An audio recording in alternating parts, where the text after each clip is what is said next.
আধুনিক পৃথিবীতে মানুষ বসবাসের জন্য, ঘরবাড়ি বানানোর জন্য বন জঙ্গল কেটে উজাড় করে ফেলছে। মানুষের সুখ সমৃদ্ধির জন্য বড় বড় অট্টালিকা তৈরি করছে।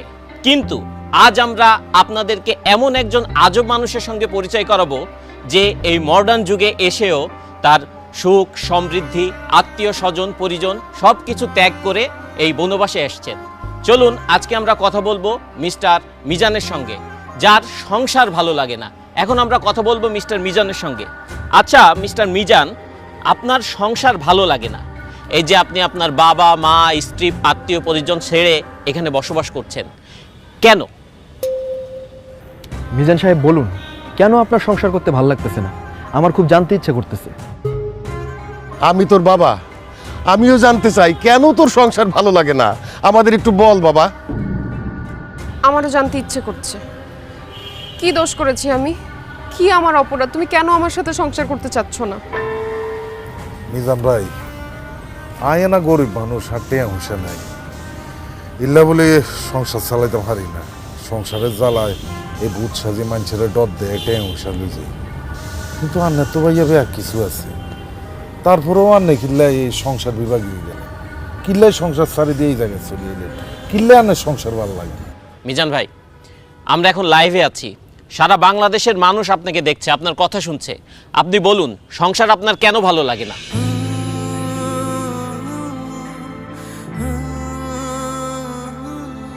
আমি যখন অনেক ছোট স্কুলে পড়ি, তখন আমার মা বাবা, স্কুলের শিক্ষক সবাই আমাকে বলেছেন, সুন্দরভাবে পড়াশোনা করো, পরীক্ষায় ভালো রেজাল্ট করো, তাহলে জীবনে সুখ আসবে। আমিও সেই সুখের আশায় দিন রাত পড়াশোনা করতে শুরু করলাম।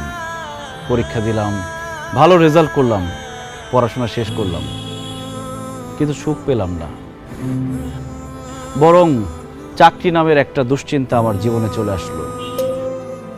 সবাই বলতে শুরু করলো, যদি ভালো চাকরি পাও তাহলে জীবনে সুখ পাবা। তাই চাকরির জন্য বিভিন্ন জায়গায় পাগলের মতো ঘুরতে থাকলাম, ইন্টারভিউ দিতে থাকলাম। অবশেষে আমার চাকরিটা হলো ঠিকই, কিন্তু আমার জীবনে সুখ আসলো না। অফিসে কাজের প্রেশার, বসের প্রেশার, প্রমোশনের প্রেশার, আমার জীবন থেকে সুখ আরো বেশি হারিয়ে গেল। এরপরে ভাবলাম, জীবনে যদি একটা বউ আসে তাহলে হয়তো জীবনে সুখ আসবে। বউ আমার পাশে বসে থাকবে, মিষ্টি মিষ্টি কথা বলবে, রান্না করে খাওয়াবে, আদর করে রাতে ঘুম পাড়িয়ে দিবে। তারপর একটা বিয়ে করলাম, কিন্তু তারপর আমার জীবনের সুখ আসেনি।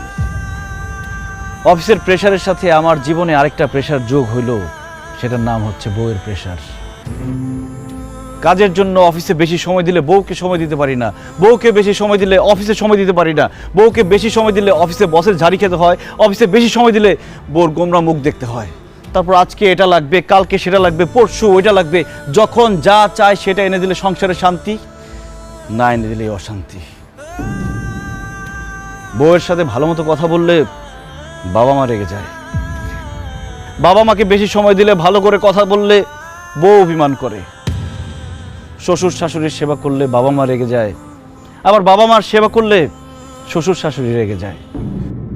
তবুও শ্বশুর শাশুড়ি, বাবা মা সবার মন জুগিয়ে এই সংসারে আমাকে চলতে হয়েছে। ঈদ আসলে সবাইকে নতুন জামা কাপড় কিনে দিতে হয়েছে, কিন্তু ঈদের মধ্যে আমি কোনো নতুন জামা কাপড় কিনতে পেলাম কিনা সেটা কেউ কখনো জানতে চায়নি। কেউ অসুস্থ হলে তাকে হসপিটাল নিতে হয়, ওষুধ এনে দিতে হয়, কিন্তু সারা দিন শেষে ক্লান্ত হয়ে আমি বাসায় ফিরলে আমার কি খারাপ লাগছে কিনা, আমার কি অসুস্থ লাগছে কিনা কেউ কখনো আমার কাছে জানতেও চায়নি। আর এইসব শুধু আমার সাথে না, বাংলাদেশের হাজার হাজার লাখো পুরুষের সাথে প্রতিনিয়ত হচ্ছে এরকম। এত কিছু করার পরও একজন পুরুষ মানুষ, একজন স্বামী কাউকেই খুশি করতে পারে না। সবার শুধু সেই পুরুষ মানুষটার উপরে কমপ্লেইন আর কমপ্লেইন। তাই সংসার থেকে আমার মন উঠে গেছে। আপন মানুষদেরকে আমার পর মনে হচ্ছে, বাড়িটাকে আমার জেলখানা মনে হচ্ছে। আমার মনে হচ্ছে আমার খোলা হাওয়া দরকার, আমার নির্ভেজাল জীবন দরকার, আমার একা থাকা দরকার।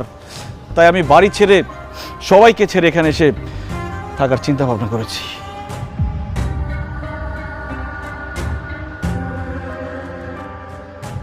মিজান ভাই, এই ঘটনাগুলো আমার সঙ্গেও প্রতিনিয়ত ঘটে। আমারও মনে হয় আমি সব কিছু ছেড়ে ছেড়ে চলে যাই। আপনি তো একদম আমার মনের কথা বলেছেন। মিজান ভাই, আমিও সারাটা জীবন অনেক কষ্ট করছি, কিন্তু কাউরে কখনো সুখী করতে পারি নাই। মাঝে মাঝে মনটা চায় যে সংসার জীবনটা ছাইরা চলে যায়, কিন্তু বাবা মা বউ বাচ্চা